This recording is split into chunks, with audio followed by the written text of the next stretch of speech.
Celular, tablet, televisão, hoje em dia as crianças têm inúmeras telas que elas podem ter acesso. A gente acaba usando, infelizmente, o recurso como uma babá, porque muitas vezes você tem que fazer outras coisas e aí é uma maneira de distrair a criança e eles gostam também. Mas a gente tem que ter alguns cuidados ali de como que a gente vai lidar com as telas para a criança não ficar muito tempo diante delas e também para a gente controlar o que elas estão acessando. Nessa semana teve um assunto que não saiu do grupo de WhatsApp dos pais da escola, das rodinhas de mães, enfim, é a história do desafio do Momo. Você não ouviu falar ainda?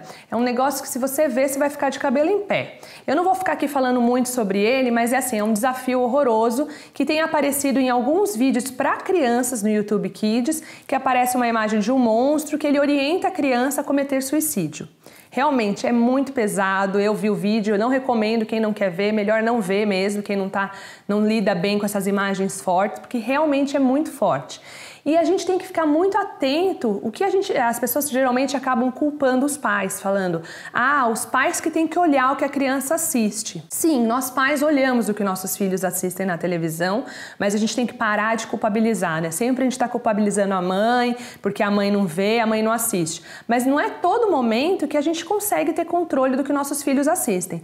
Muitas vezes a gente vai deixar a criança assistindo uma televisão e no YouTube eu acho ele uma ferramenta um pouco perigosa para as crianças. Né? Aqui em casa eu não recomendo que não deixe as crianças assistirem, porque ele entra em looping, um desenho, ele está assistindo uma Peppa Pig, de repente entra outra coisa, e você perde um pouco o controle do que a criança está assistindo. E é o que acontece com esse desafio Momo, né? De repente a criança está assistindo um desenho, pelo que estava mostrando na repercussão na internet, é um slime que a criança está ensinando a fazer, de repente entra esse vídeo horroroso, de repente volta. Às vezes é esse momento que a mãe foi ali fazer alguma coisa, se distrair, foi trabalhar, enfim, fazer alguma coisa e apareceu essa imagem horrorosa para a criança, né?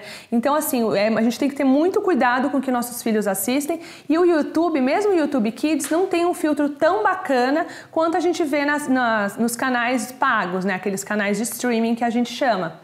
Mas é claro que nem todo pai, nem toda mãe pode pagar um canal de streaming. Nesse caso, a melhor coisa é você assistir ou se você não pode estar ao lado da criança, colocar um DVD, alguma coisa, ou um canal da TV aberta, que a possibilidade de ter alguma coisa horrorosa para a criança ver, que é imprópria para a idade dela naquela faixa etária, é bem menor. A Sociedade Brasileira de Pediatria recomenda que as crianças até 2 anos não tenham nenhum tipo de acesso a telas. Realmente é muito difícil, mas o que a gente tem que evitar, por exemplo, é o bebezinho. O bebezinho não precisa ter acesso à tela, porque ele fica só hipnotizado com aquela luminosidade das telas e não necessariamente, ele não está assistindo, ele não está curtindo. Muitas mães falam, nossa, ele está rindo, ele está gostando, mas não, ele está hipnotizado ali. Então, assim, a recomendação é que vocês evitem nessa faixa etária dessas crianças, né? Eu sei que é difícil, mas a gente pode mudar um pouco essa maneira que a gente tem, porque traz muitos benefícios para a criança, né? Então, se você quer distrair a criança, coloca ela no chão, os brinquedinhos ao redor, isso ajuda bastante.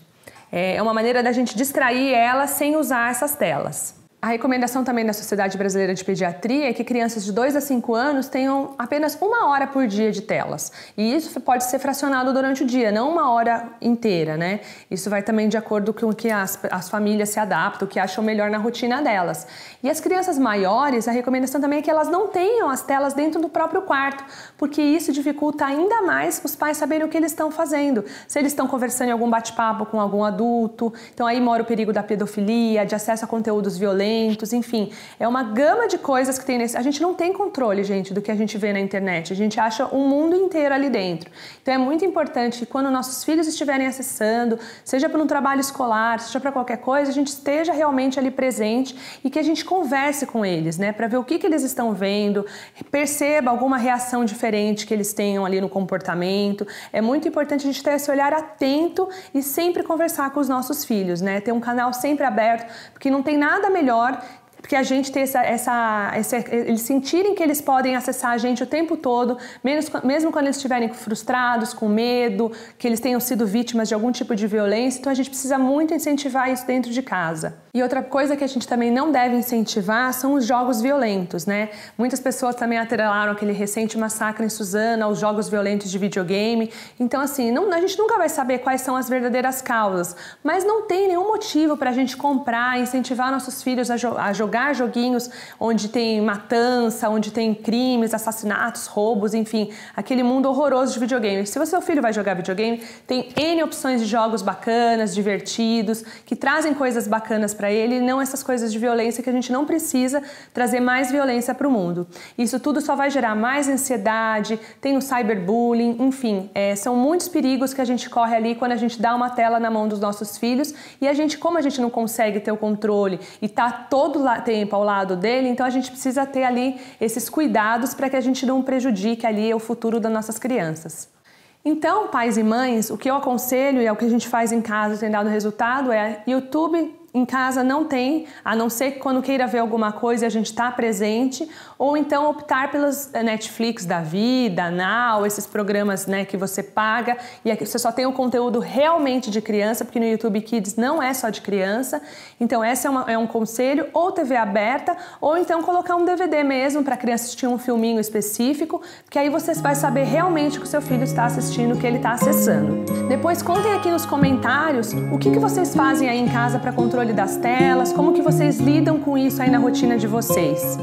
Espero que vocês tenham gostado e não deixe de se inscrever no nosso canal e ativar o sininho que tem aqui embaixo para que vocês sejam avisados dos próximos vídeos que a gente publica aqui.